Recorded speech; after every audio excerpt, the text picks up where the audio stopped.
This podcast features Charlie Houpert, founder of Charisma on Command, discussing the essence of charisma, influence, and effective communication with hosts Graham Stephan and Jack. Drawing from personal experiences and his extensive research, Charlie breaks down what charisma truly means, how conviction plays a pivotal role, the nuances of body language, and practical ways to develop charisma. The conversation also touches on relationships, business partnership insights, financial reflections, improvisational practice, and recent developments in Charlie's business journey. Charlie underscores conviction as perhaps the most potent factor in influence. In a world filled with uncertainty, people instinctively seek stability and authenticity. When someone speaks with unwavering belief in their words, reinforced by congruent tone and body language, they command attention and trust. Conviction communicates internal alignment, signaling confidence and making others want to follow that person's lead. Without this conviction, charisma falters, as people sense hesitation and doubt, which diminishes influence. Charisma is described as the alignment of one's energy, words, and body language that sparks a desire in others to follow and believe in their vision. Beyond mere influence, Charlie views charisma as a deeper internal alignment with the essence of one's self. Initially focusing on external impact in group leadership, his understanding evolved to recognize charisma as a reflection of a person's authentic identity and their comfort inhabiting it fully. It builds trust, translates ideas into movements, and is essential for effective leadership and social connection. The conversation shifts towards authenticity and evolving identity. Charlie highlights that young individuals often tie their sense of self to achievements or external markers, which can become confining. With maturity, identity ideally deepens toward an essence beyond roles or possessions. This maturation fosters a more resonant charisma, rooted in spiritual or existential alignment rather than superficial traits. Authentic expression, including vulnerability, fosters connection, but it requires social calibration to avoid alienating others. Confidence is defined fundamentally as self-trust, stemming initially from repeated experiences ensuring competence.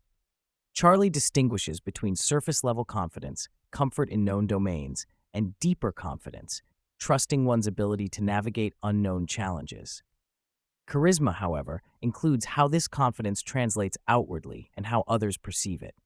One can be internally confident, yet fail to project charisma effectively if the alignment between self and communication is absent. For immediate charisma improvement, Charlie advises focusing on everyday social interactions, especially first impressions.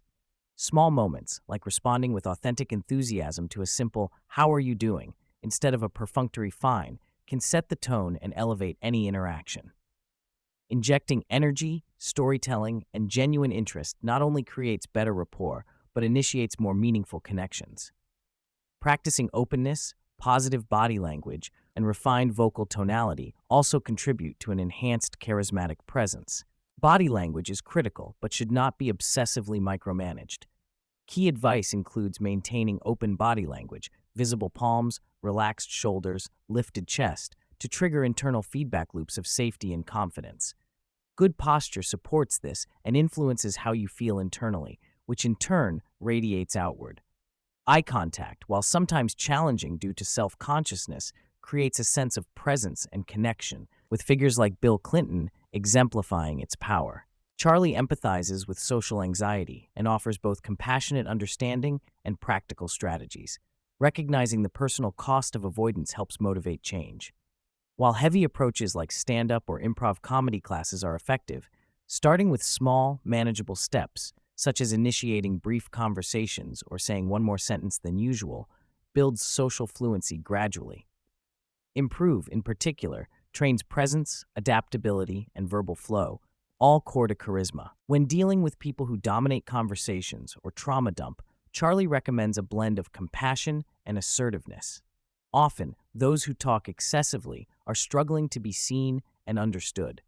Attempting to intuit and address their underlying needs can foster connection.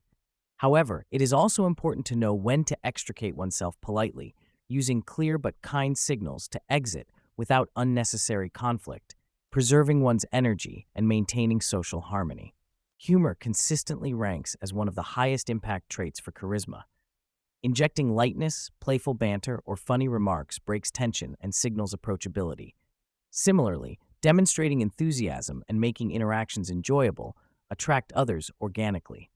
The ability to laugh at oneself and not take social situations too seriously encourages relaxed, engaging exchanges.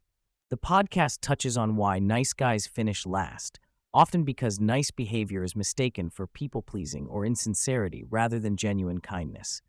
This insincerity repels, whereas confident honesty attracts higher quality connections. There is also discussion about the allure of bad boy behaviors, rooted in early attachment patterns and emotional familiarity, not necessarily authenticity or respect. Developing charisma involves embracing authentic self-expression, even if that means narrowing one's social circle to those compatible with one's true identity. Charlie cites public figures like Donald Trump and Andrew Tate as examples of strong charisma marked by high conviction and fearlessness in speaking truths others avoid. While not universally liked, their magnetism and ability to dominate cultural narratives attest to charisma's complex, multifaceted nature. The discussion explores how only some individuals get away with such bold behavior, emphasizing the importance of internal integrity, being genuinely aligned with one's statements, to maintain influence and avoid seeming insincere or erratic. The art of social calibration, adjusting one's behavior according to cues from others, is vital in charisma. Overenthusiasm or forced charm can be off-putting if mismatched with the social context or person. Conversely, genuine but contextually inappropriate emotions, like sharing deep sadness in casual settings, can backfire. Charisma involves finely tuning emotional expression, vocal tonality, and body language to fit the situation authentically. Charlie advocates improv training as a transformative exercise to build charisma. Improv games break down social discomfort and train spontaneous, flexible thinking, unlocking verbal fluency and presence. Beginners start with simple, low-pressure games to build comfort with awkwardness and develop flow. Higher levels involve storytelling and scene building that improve narrative skills and emotional expression. Participation in group improv can accelerate personal growth and social ease far beyond typical socializing practice. Charlie shares candid reflections on his business journey with Charisma on Command, including a prolonged period of inactivity due to a fractured partnership with his co-founder. They had divergent visions, creative expression versus lifestyle provision, that went unaddressed until it caused significant strain. He advises confronting conflicts early in business relationships and maintaining open communication about goals and roles to prevent unresolved tensions. Leaving familiar social circles also facilitated his personal transformation by allowing experimentation unburdened by past reputations. A significant portion covers Charlie's unconventional approach to personal finances. He rejects traditional retirement accounts like 401ks due to restrictions and penalties upon withdrawal, preferring to reinvest in his business and align spending with his values and intuition. Though recognizing the mathematical downsides due to penalties and taxes, he prioritizes emotional alignment and intuitive decisions over cold financial logic, believing this approach fosters greater long-term fulfillment and success. This contrasts with more conservative financial advice and highlights the emotional complexity surrounding money management.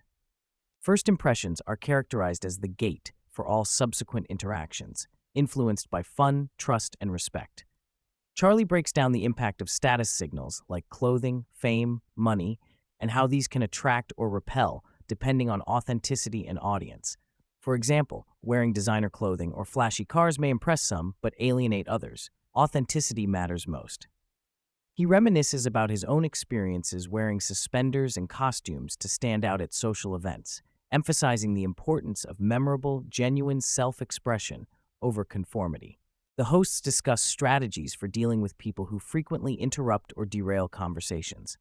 Charlie suggests directly or indirectly reclaiming one's speaking space by continuing to talk louder or finishing sentences regardless of interruptions. However, he also points out that consistently tolerating such behavior may indicate a need to reevaluate one's social environment and prioritize spaces where one is respected. Compassion for difficult personalities also helps, seeing them as struggling communicators rather than deliberate antagonists. Toward the end, Charlie ranks various traits in public figures according to their impact on charisma. Traits like humor and fame rate highly, whereas mystique and name-dropping are considered overrated or even detrimental. Posture and eye contact hold moderate importance, while vocal volume has a significant influence. Public figures like Donald Trump and Andrew Tate are placed in the highest tiers due to their charismatic presence despite controversies. The tier list further illustrates the multidimensional and subjective nature of charisma. Charlie shares appreciation for intimate, high-level networking groups where the focus is on genuine connection rather than individual spotlight, contrasting this with typical guru-centric social settings. He highlights the unique value of becoming a hub that brings people together without needing to dominate attention himself. This approach aligns with his evolving view of charisma as relational and cooperative rather than purely performance-based.